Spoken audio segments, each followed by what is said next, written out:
back to ILTV on the Hour. We're live from Israel, bringing you the biggest headlines of the region.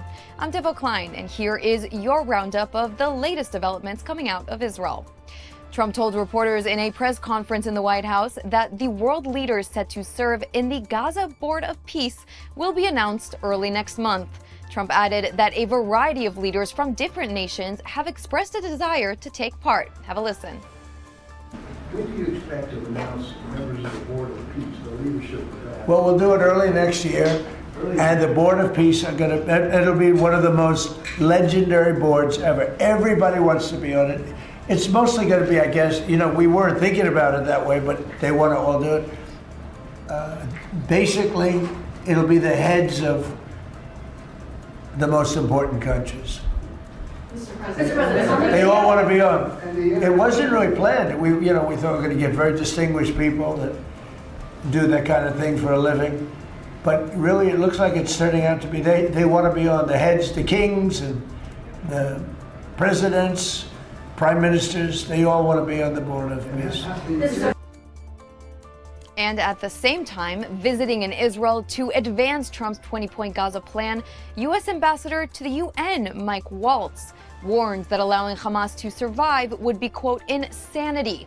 Waltz was a key figure in pushing Trump's Gaza plan to be approved by the UN Security Council, and he is now in Israel to follow up on the ground. Speaking alongside President Isaac Herzog, Waltz said this. What has been clear, and I want to be clear, is Hamas has to go. And the President Trump has been clear, that's going to happen the easy way or the hard way.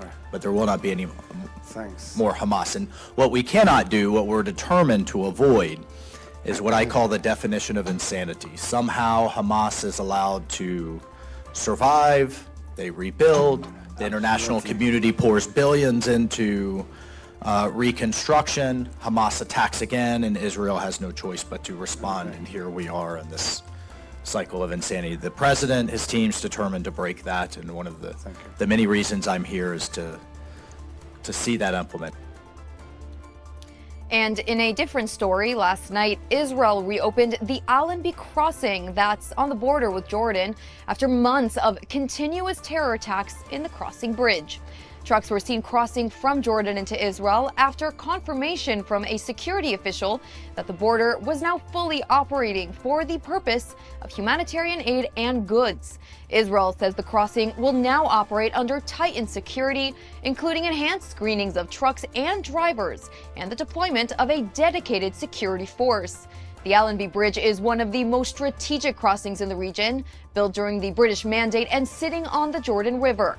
It serves as the main trade corridor between Israel and Jordan. And yet, the crucial border remains a hotspot for terrorism and a threat to Israeli troops who are stationed at the border.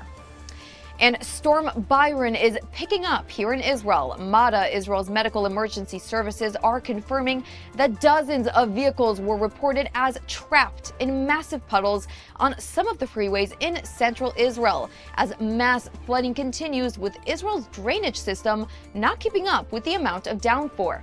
And speaking of flooding, a famous supermarket chain, Rami Levy, in the city of Yavne has been completely flooded.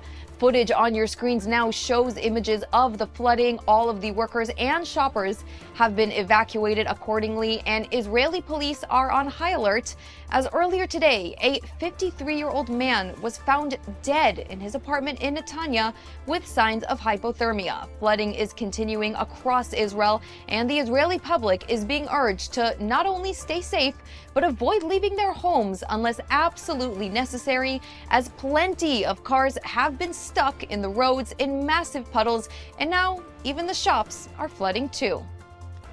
And that's a wrap for this edition of ILTV on the Hour. Don't forget to scan the QR code that's on your screen for all of the latest updates coming out of Israel. I'm Devo Klein, and thank you so much for watching.